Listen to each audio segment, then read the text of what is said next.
Hello दोस्तों, स्वागत है आपका अपना यूट्यूब चैनल इम्पैक्ट सेंटर में। दोस्त, आज के हम इस वीडियो में क्लास 12 का मैट्रिक्स चैप्टर नंबर 3 के लिए वीडियो नंबर 17 है। दोस्त, इस वीडियो में हम जानेंगे सममित अव्यूह क्या होता है और विषम सममित अव्यूह क्या होता है, इसका सत्यापन यानी कि इसका प्रूफ देखेंगे, यानी अलग अलग प्रकार की बहुत सारी चीज़ों को देखेंगे। तो ये बहुत ही नॉलेजेबल वीडियो है, तो आप इसको वीडियो को पूरी देखिएगा, बहुत नॉलेज मिलने वाला है। और एक छोटी सी रिक्वेस्ट है, वो ये कि अगर आपने पीछे के वीडियो को नहीं देखा है तो उसको देख लीजिए, क्योंकि वो देखिएगा ना तो और ज़्यादा इंटरेस्ट आएगा इसमें। ठीक है, तो आइए क्या है वो चीज़ मैं आपको बता रहा हूँ। तो जो दोस्त पहला है हमारा जानना, वह है सममित अव्यूह। सममित अव्यूह क्या होता है, जिसको कि हम बोलते हैं सिमेट्रिक मैट्रिक्स। अब सवाल यह है कि यह क्या है, तो मैं आपको बताऊं कि आप कॉलम कॉपी लेकर बैठे हैं ना, क्योंकि मैं बार बार कहता हूं कॉलम कॉपी लेकर बैठिए, क्योंकि मैं डेफिनेशन भी लिखवाता हूं, याद है। चलिए, बहुत अच्छा। जो शुरू से पढ़ते हैं, हमेशा मेरे वीडियो को देखते हैं, उनको पता होगा, वो कॉपी कलम लेकर बैठ गए होंगे। चलिए ध्यान से देखिएगा दोस्त, हमने कहा सममित अव्यूह का डेफिनेशन क्या है, समझिएगा। मान लीजिए ए नाम का कोई एक अव्यूह है, ए नाम का कोई एक अव्यूह है।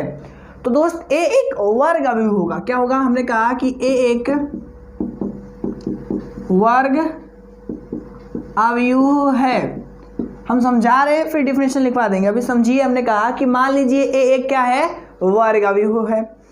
तो एक वर्ग अव्यूह ए सममित अव्यूह कहलाता है यदि ए डैश बराबर हो ए के। क्या बराबर हो, ए डैश बराबर हो ए के। ये फर्स्ट कंडीशन होता है दोस्त।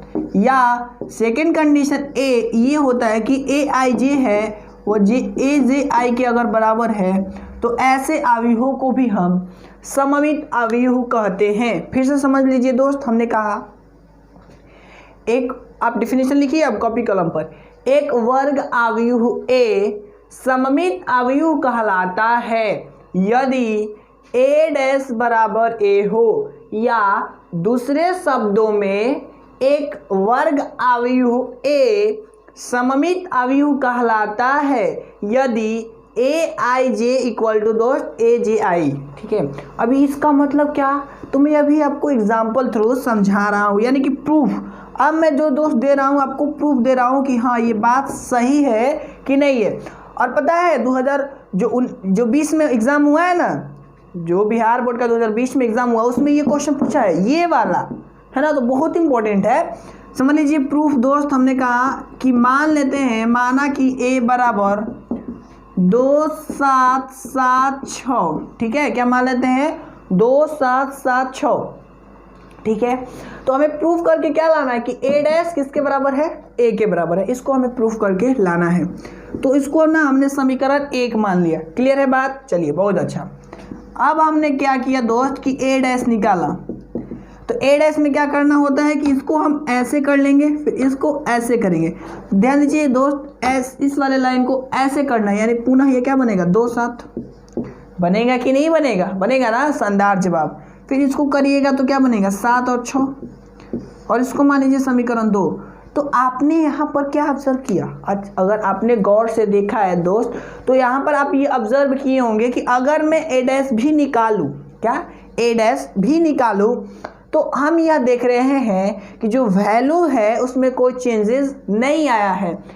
तो इस प्रकार हम यहाँ पर कह सकते हैं इस तरफ दोस्त कि समीकरण 1 एंड 2 से हम ये बात कह सकते हैं कि जो ए डैश है वह ए के बराबर है। तो इस प्रकार हमने क्या कह दूंगा, यहाँ पर जो है ए एक सममित अव्यूह है। फिर से समझ लीजिए दोस्त, अगर कोई आपके पास एक अव्यूह दिया गया है, चाहे वो इस तरीके का कोई भी, उसमें डिजिट हो सकते हैं, अलग अलग चीज़, अलग अलग एलिमेंट्स होंगे।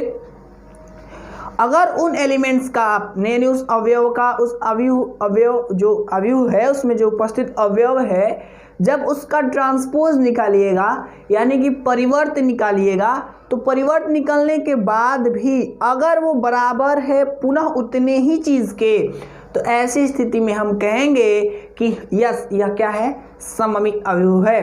तो मुझे उम्मीद है आप लोगों को ये बात क्लियर हो गया होगा। चलिए अब हम जानेंगे दोस्त विषम सममित अवयव क्या होता है। तब तक इस बात को कॉपी कीजिए। अब हम आगे यानी विषम सममित अवयव के बारे में अब हम बता रहे हैं, ध्यान से। यस, अब दोस्त हम विषम सममित अवयव के बारे में जानेंगे कि विषम सममित अवयव क्या होता है। तो ध्यान से समझिएगा, बस ठीक उसके थोड़ा सा अंतर है इसमें और उसमें। क्या है, पुनः हम मान लेते हैं दोस्त ए नाम का एक वर्ग अवयव है। क्या है दोस्त, ए एक वर्ग अवयव है, ठीक है। ए एक वर्ग अवयव है तो ये विषम सममित अवयव कहलाता है यदि ए डैश बराबर हो माइनस ए के या फिर दोस्त ए आई जे बराबर हो माइनस ए जे आई के। बात समझ आई। हमने क्या कहा दोस्त, हमने ये कहा कि ए एक वर्ग अवयव है तो ये सममित अवयव नहीं बल्कि अब यहाँ पर क्या कर रहे हैं, विषम सममित।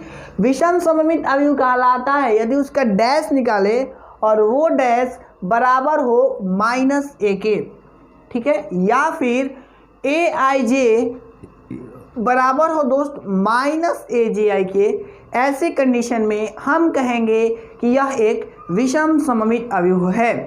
आइए अब हम इसका प्रूफ देखते हैं कि कितना मतलब सही है कि नहीं है। तो यानी कि दोस्त हम प्रूफ इसका कर लेते हैं। पुनः हम मान लेते हैं, माना कि a बराबर 0 माइनस 4 2, यहाँ पर मान लीजिए 4 0, ठीक है।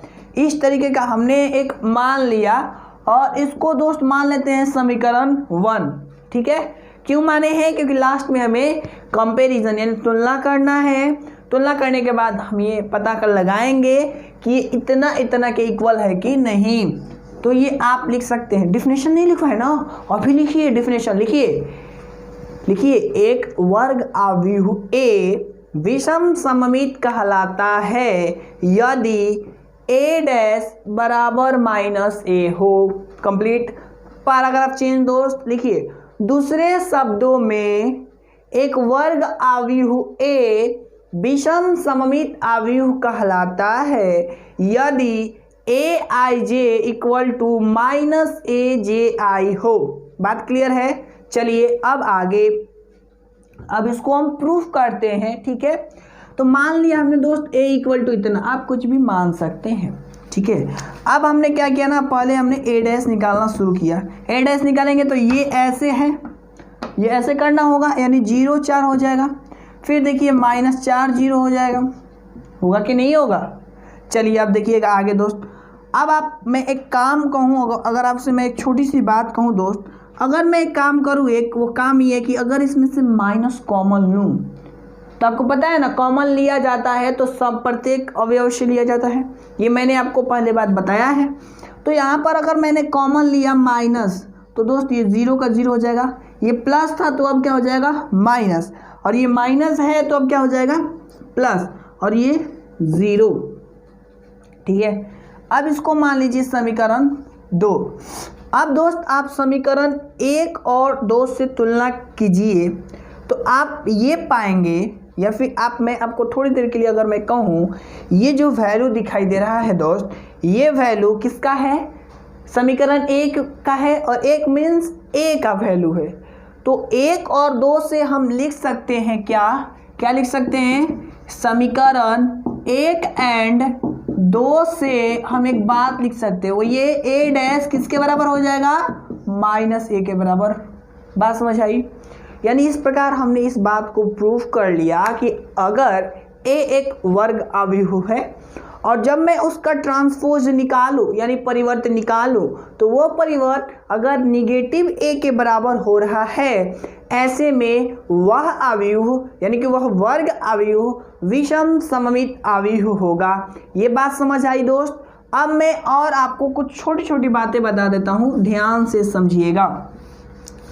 अब मैं इनको प्रूफ नहीं कराऊंगा, बस मैं एक छोटा सा आपको हिंट दे दूंगा, आप खुद से भी उसको प्रूफ कर सकते हैं, इजीली कर लीजिएगा। क्या करिएगा दोस्त, ध्यान से समझिएगा। 2 नोट मैं लिखवा देता हूँ, स्टार नोट, जो कि बहुत इंपॉर्टेंट है। वो क्या है, दो लिखते जाइए दोस्त, दो सममित अवयवों का योगफल सममित अवयव होता है। सममित अवयव होता है। हमने क्या कहा दोस्त, दो सममित अवयव अगर कहीं पर दिया गया है तो दो सममित अवयवों का जो योगफल होगा वो भी क्या होगा, सममित अवयव होगा। बात समझ आई हमने क्या बोला, फिर से समझ लीजिए, दो सममित अवयवों का योगफल सममित अवयव होता है। मतलब दोस्त यानी कि डेट इज यानी अर्थात a प्लस बी का जो होल डैश निकालिएगा वो इक्वल होगा a प्लस बी के। यही ना मतलब हुआ कि दो सममित अवयव है, ये भी सममित है और ये भी सममित है, इनका योगफल मीन्स ट्रांसपोज निकालेंगे तो जो वैल्यू आएगा तो वो a प्लस बी के ही बराबर होगा। यानी इस प्रकार से हमने यह कहा कि दो सममित अवयवों का योगफल है ना क्या होता है, सममित अवयव होता है। कब, जब a और b दोनों क्या हो, सममित हो। ऐसा नहीं है कि अगर a और b सममित नहीं है मतलब और हम कहें कि ये सूत्र अप्लाई कर लो तो गलत है, कभी ऐसा नहीं होगा। कब होगा, जब a और b सममित है तो जब हम उन दोनों को जोड़ेंगे तो ये दोनों जोड़ होगा वो a प्लस बी के बराबर होगा। यानी कि फाइनली लाइन हमने समझा, दो सममित अवयवों का योगफल सममित अवयव होता है। अब दोस्त इसी प्रकार दो विषम सममित अवयवों, दो विषम सममित अवयवों का योगफल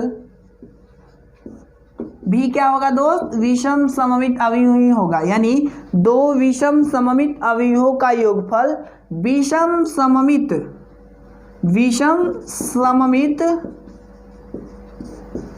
अवयव होता है। तो ये कॉपी कलम लेकर के लिखते चलिए, बहुत इंपॉर्टेंट है।